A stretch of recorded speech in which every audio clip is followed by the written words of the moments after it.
Hello everyone, स्वागत है आपका हमारे एक नए वीडियो में। दोस्तों आज मैं आपको त्रिभुज के प्रकार बताऊंगा। दो बेसिस पर प्रकार होते हैं, एक कोण के आधार पर और एक भुजा के आधार पर। कोण के आधार पर देखिए इस तरीके से होगा, ए का कोण, बी का कोण, सी का कोण, ठीक है दोस्तों। और भुजा के आधार पर किस तरीके से होगा कि ए सी और ए बी और बी सी, ये भुजाएँ हैं आपकी, ठीक है। और त्रिभुज में कुछ बेसिक बातें आप जान लीजिए, जैसे ए और बी एक भुजा हो गई, बी और सी एक भुजा हो गई, और ए और सी भुजा हो गई। यानी कि त्रिभुज में तीन भुजाएं होती हैं, ठीक है, और तीन ही कोण होते हैं। और याद रखना दोस्तों, तीनों कोणों का जो योग होता है वो 180 होता है, 180 डिग्री पे होता है। इसमें जो कोण है, सबसे पहला कोण न्यून कोण त्रिभुज, ठीक है। पहला त्रिभुज कौन सा है? न्यून कोण त्रिभुज। दूसरा त्रिभुज है समकोण त्रिभुज, और तीसरा है अधिक कोण त्रिभुज, ठीक है। इसमें न्यून कोण त्रिभुज में देखिए, इसकी जो परिभाषा में कहा गया है, ये कहा गया है कि न्यून कोण त्रिभुज में सभी कोण जो हैं, सभी कोण 90 डिग्री से कम होने चाहिए। सभी कोण 90 डिग्री से कम होने चाहिए। ये बिंदु ए है, ये बी है और ये सी है। अगर ये 60 है, ठीक है, तो ये भी 60 है और ये भी 60 है।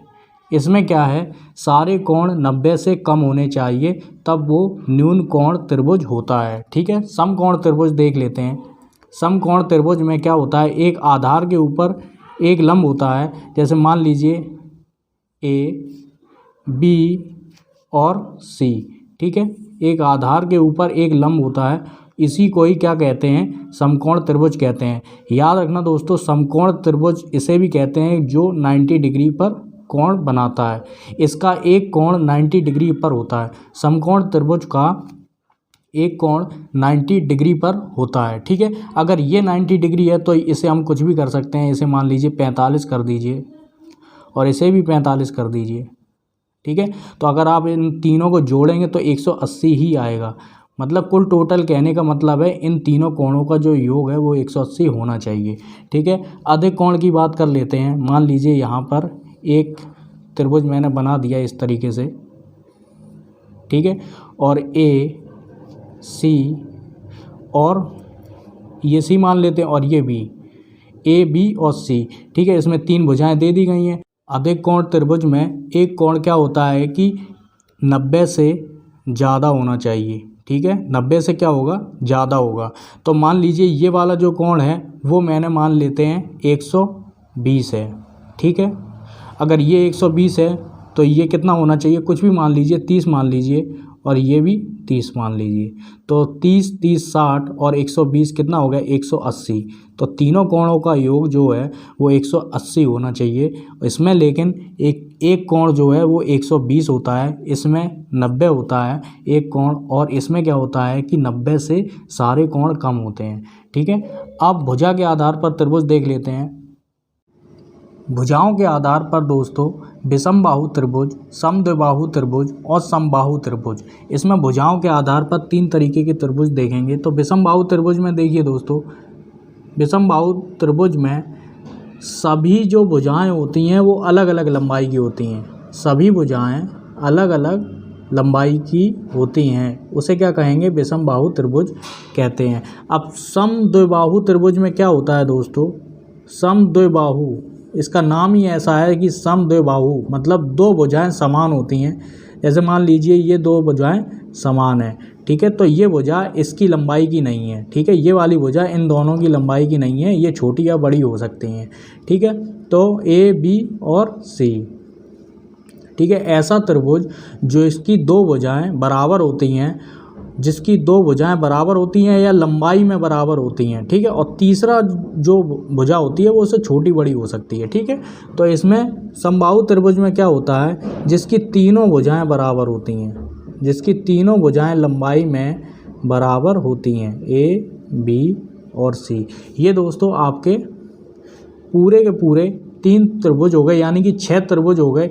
न्यून कोण त्रिभुज, समकोण त्रिभुज, अधिक कोण त्रिभुज, विषमबाहु त्रिभुज, समद्विबाहु त्रिभुज और समबाहु त्रिभुज। तो ये तीन जो नीचे वाले हैं ये क्या है, भुजाओं के आधार पर हैं। ये ऊपर क्या है, ये कोणों के आधार पर हैं। कुछ सूत्र देख लेते हैं, सूत्र कौन कौन से इसमें होते हैं वो देख लेते हैं। पहला सूत्र देख लेते हैं। इसमें क्या है, त्रिभुज का परिमाप। त्रिभुज का परिमाप को क्या सूत्र होता है, 3 गुणे भुजा। जैसे मान लीजिए यहाँ पे कोई त्रिभुज है, ठीक है, और परिमाप को क्या कहते हैं, तीनों भुजाओं का योग कहेंगे, ठीक है। ए बी बी सी और सी ए का योग है, यानी कि 3 गुणे भुजा कर दीजिए तब भी वही बात है, ठीक है।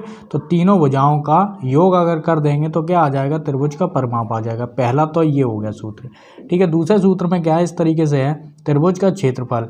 देखिए अंडर रूट एस कोष्टक में एस माइनस ए, एस माइनस बी और एस माइनस सी। ये देखिए ये जो ए है, बी है और सी है, ये क्या है, ये भुजाएं हैं, ठीक है ना। और ये देखिए एस को निकालने के लिए क्या करेंगे हम लोग, देखिए भुजाएं तो दी गई होंगी सवाल में, ठीक है, लेकिन एस पता नहीं है, तो एस को निकालने के लिए ये वाला सूत्र होता है, ए प्लस बी प्लस सी बटे 2। तो सबसे पहले हम लोग ये वाला एस को पता करेंगे और ए दिया गया होगा, ठीक है। तो इन पहले ये निकालेंगे फिर ये निकाल लेंगे, तो त्रिभुज का क्षेत्रफल का सूत्र क्या हो जाएगा, ये होगा, ठीक है। इसमें त्रिभुज का क्षेत्रफल एक और सूत्र है, 1/2 गुणे आधार गुणे ऊंचाई। 1/2 आधार गुणे ऊंचाई। ये देखिए ये लंबाई भी है, यानी कि ऊंचाई लंबाई, यानी कि लंब, ठीक है ना। एक तरीके से लंब होगा। जैसे मान लीजिए यहाँ पे क्या है, एक त्रिभुज बना देते हैं, ठीक है। ये एक मान लीजिए त्रिभुज है और इसकी जो ऊंचाई है ये क्या है, मान लीजिए यहाँ पे 3 है, 3 सेंटीमीटर, और ये क्या है, आधार है, ये 10 सेंटीमीटर है, और ये जो लंबाई है 7 सेंटीमीटर है, मान लेते हैं, ठीक है। तो इससे तो कोई मतलब नहीं है। यहाँ पे पूछा क्या गया, अगर इस तरीके से दिया जाए तो त्रिभुज का क्षेत्रफल क्या होगा, 1/2 गुणे आधार यानी कि 10 गुणे ऊंचाई, यानी कि ऊंचाई का मतलब लंब यानी कि 3, ठीक है ना। तो यहाँ पे 3 रख देंगे और जो भी आंसर आएगा वो क्या सूत्र होगा, त्रिभुज का क्षेत्रफल होगा, ठीक है, जो भी आंसर आएगा। ये वाला देख लेते हैं। इसमें क्या है, समबाहु त्रिभुज का क्षेत्रफल क्या होगा, अंडर रूट 3/4 गुणे भुजा का स्क्वायर। मतलब भुजा दे दी गई होगी, ठीक है, और उसमें पूछ दिया गया होगा कि समबाहु त्रिभुज का क्षेत्रफल बताइए, ठीक है। पूरा वीडियो देखने के लिए दोस्तों आपका बहुत बहुत धन्यवाद।